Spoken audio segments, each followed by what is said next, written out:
Hello everyone, my name is Lurkin, Eupy Cafe Archangel, and today we will be reading off of my Greek mythology book, Ueueuee.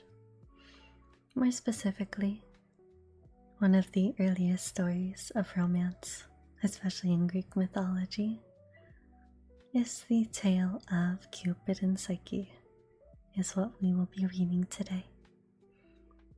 As usual, sit back, relax, and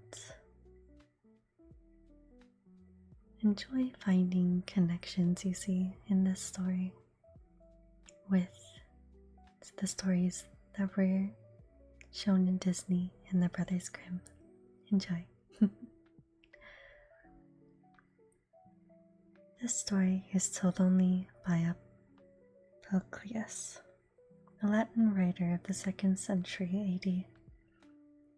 The Latin names of the gods are therefore used. It is a prettily told tale, after the manner of Ovid. The writer is entertained by what he writes. He believes none of it.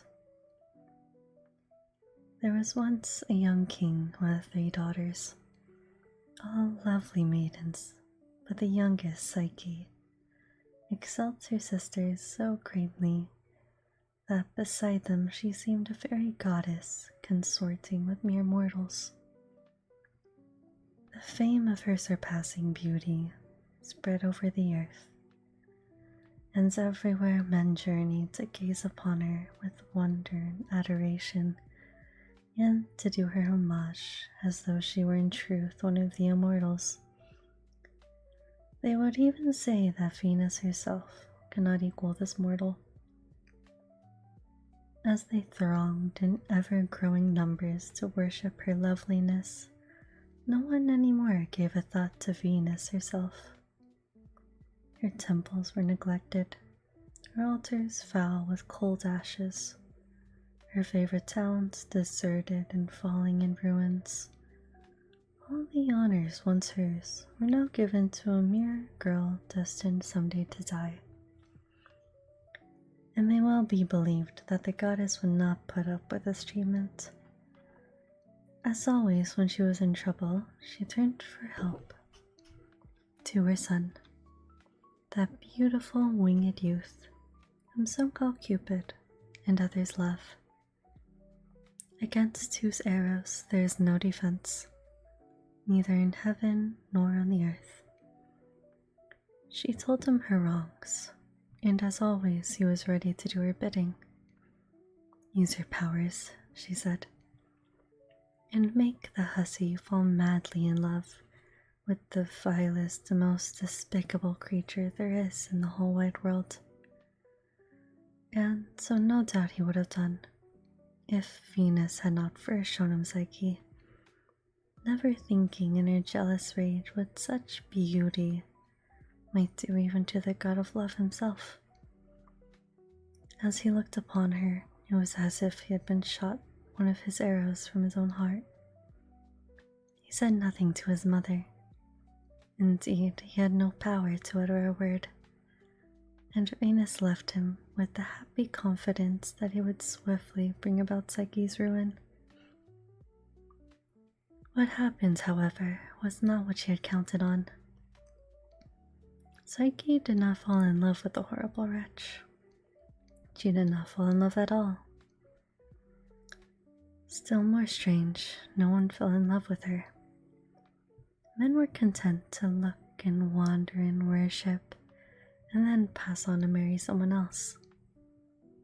Both her sisters, inexpressibly inferior to her, were splendidly married, each to a king. Psyche, the all-beautiful, sat sad and solitary, only admired, never loved. It seemed that no man wanted her. This was, of course, most disturbing to her parents. Her father finally traveled to an oracle of Apollo to ask his advice on how to get her a good husband. The god answered him, but his words were terrible. Cupid had told him the whole story and had begged for his help. Accordingly, Apollo said that Psyche, dressed in deepest mourning, must be set on the summit of a rocky hill and left alone, and that there her destined husband, a fearful winged serpent stronger than the gods themselves, would come to her and make her his wife. The misery of all when Psyche's father brought back this lamentable news can be imagined. They dressed the maiden as though for her death and carried her to the hills with greater sorrow than if it had been to her tomb. But Psyche herself kept her courage. "You should have wept for me before," she told them, "because of the beauty that has drawn down upon me the jealousy of heaven. Now go, knowing that I am glad the end has come."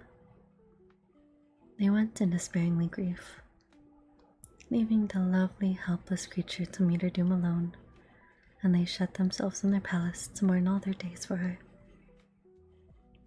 On the high hilltop in the darkness Psyche sat, waiting for she knew not what terror. There, as she wept and trembled, a soft breath of air came through the stillness to her. The gentle breathing of Zephyr, sweetest and mildest of winds, she felt it lift her up. She was floating away from the rocky hill and down until she lay upon a grassy meadow soft as a bed and fragrant with flowers. It was so peaceful there. All her trouble left her and she slept. She woke up beside a bright river, and on its bank was a mansion stately and beautiful as though built for a god, with pillars of gold and walls of silver and floors inlaid with precious stones. No sound was to be heard. The place seemed deserted, and Psyche drew near, awestruck at the sight of such splendor. As she hesitated on the threshold, voices sounded in her ear. She could see no one, but the words they spoke came clearly to her. The house was for her, they told her. She must enter without fear and bathe and refresh herself.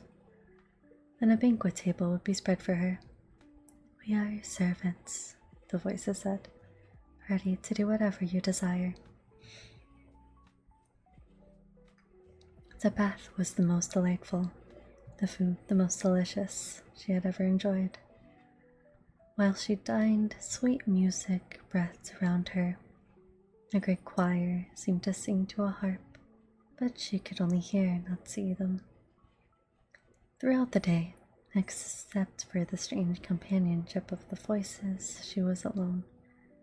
But in some inexplicable way, she felt sure that with the coming of the night, her husband would be with her. And so it happened. When she felt him beside her and heard his voice softly murmuring in her ear, all her fears left her. She knew without seeing him that here was no monster shape of terror, but the lover and husband she had longed and waited for. This half and half companionship could not fully content her. Still, she was happy, and time passed swiftly. One night, however, her dear though unseen husband spoke gravely to her, and warned her that danger in the shape of her two sisters was approaching. "They are coming to the hill where you just appeared to weep for you," he said. "But you must not let them see you, or you will bring great sorrow upon me and ruin to yourself." She promised him she would not, but all the next day she passed in weeping, thinking of her sisters and herself unable to comfort them.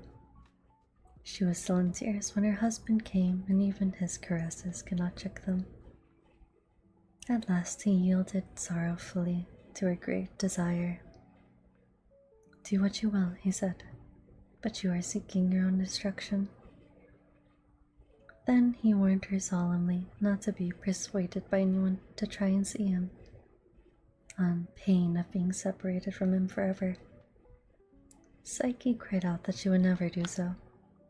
She would die 100 times over, then live without him. "But give me this joy," she said, to see my sisters. Sadly, he promised her that it should be so. The next morning, the two came, brought down from the mountain by Zephyr. Happy and excited, Psyche was waiting for them.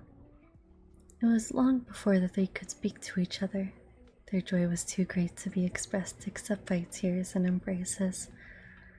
But when at last they entered the palace and the elder sisters sought surpassing treasures, when they sat at the rich banquet and heard the marvelous music, bitter envy took possession of them, and a devouring curiosity as to who was the lord of all this magnificence in their sister's husband.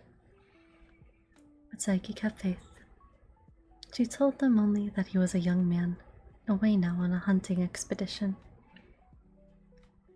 Then, filling their hands with gold and jewels, she had Zephyr bear them back to the hill. They went willingly enough, but their hearts were on fire with jealousy. All their own wealth and good fortune seemed to them as nothing compared with Psyche's, and their envious anger so worked in them that they came finally to plotting how to ruin her. That very night, Psyche's husband warned her once more. She would not listen when he begged her not to let them come again. She never could see him, she reminded him. Was she also to be forbidden to see all others, even her sister so dear to her? He yielded as before, and very soon the two wicked women arrived, with their plot carefully worked out. Already, because of Psyche's stumbling and contradictory answers when they asked what her husband looked like, they had become convinced that she had never set eyes on him and did not really know what he was. They did not tell her this, but they reproached her for hiding her terrible state from them, her own sisters. They had learned, they said, and knew for a fact, that their husband was not a man, but the fearful serpent Apollo's oracle had declared he would be.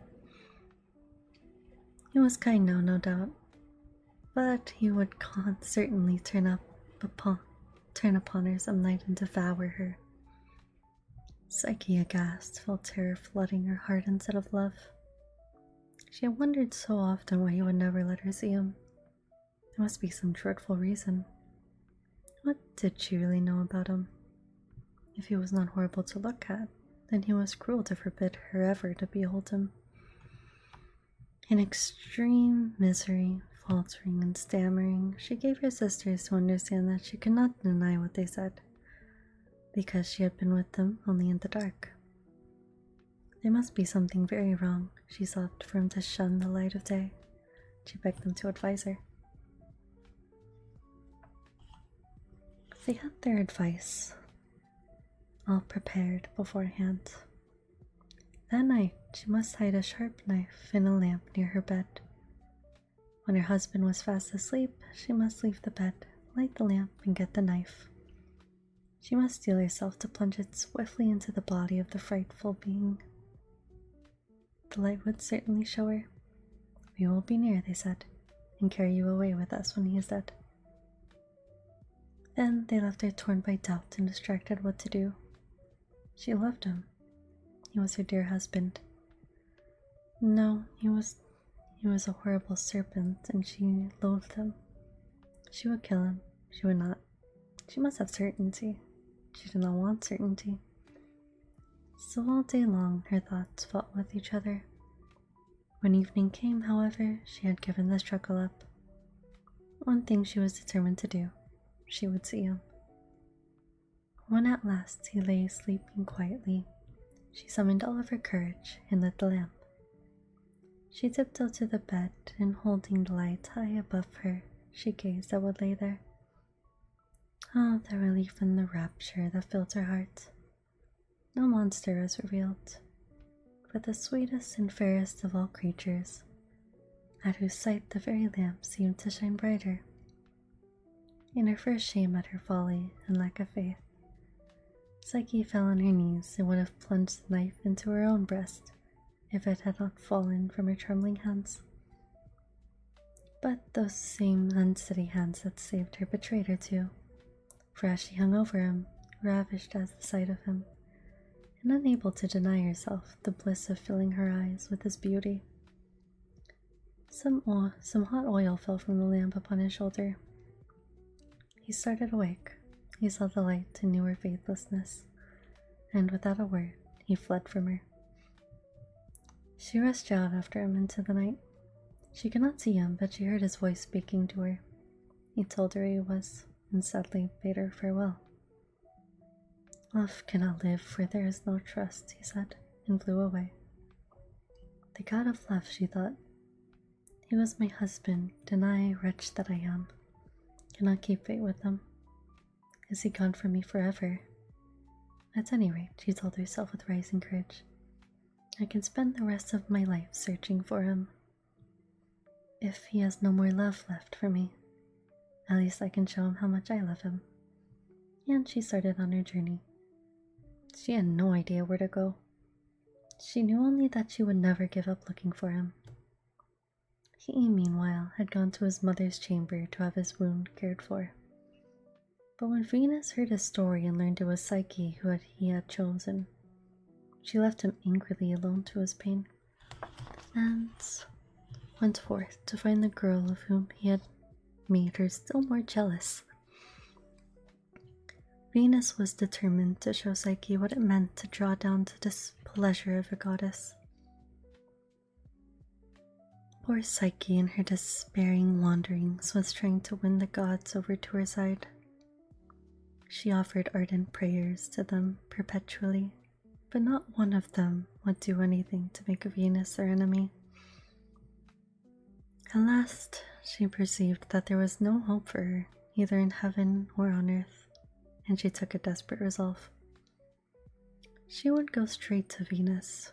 She would offer herself humbly to her as her servant, and try to soften her anger. And who knows, she thought, if he himself was not there in his mother's house. So she set forth to find the goddess who was looking everywhere for her. When she came into Venus's presence, the goddess laughed along and asked her scornfully if she was seeking a husband, since the one she had would have nothing to do with her because he had almost died of the burning wound she had given him. But really, she said, you are so plain and ill-favored a girl that you will never be able to get you a lover except by the most diligent and painful service. I will therefore show my goodwill to you by training you in such ways. With that, she took a greatest quantity of the smallest of the seeds, wheat and poppy and millet and so on, and mixed them all together in a heap. By nightfall, these must all be sorted, she said. See to it for your own sake. And with that, she departed. Psyche, left alone, sat still and stared at the heap. Her mind was all in a maze because of the cruelty of the command. And indeed, it was of no use to start a task so manifestingly impossible. But at this direful moment, she who had awakened no compassion in mortals or immortals was pitied by the tiniest creatures of the fields, the little ants, the swift runners. They cried to each other, "Come, have mercy on this poor maid and help her diligently." At once they came, waves of them, one after another, and they labored separating and dividing, until what had been a confused mass lay all ordered, every seed with his kind. This was what Venus found when she came back, and very angry she was to see it. "Your work is by no means over," she said. Then she gave Psyche a crust of bread and bade her sleep on the ground, while she herself went off to her soft, fragrant couch. Surely if she could keep the girl at hard labor, and half starve her too, that hateful beauty of hers would soon be gone. Until then, she must see that her son was securely guarded in his chamber, where he was still suffering from his wound. Venus was pleased at the way matters were shaping. The next morning, she devised another task for Psyche, this time a dangerous one. Down there near the riverbank, she said, where the bushes grow thick, are sheep with fleeces of gold. Go fetch me some of their shining wool. When the worn girl reached the gently flowing stream, a great longing seized her to throw herself into it and dump all her pain and despair.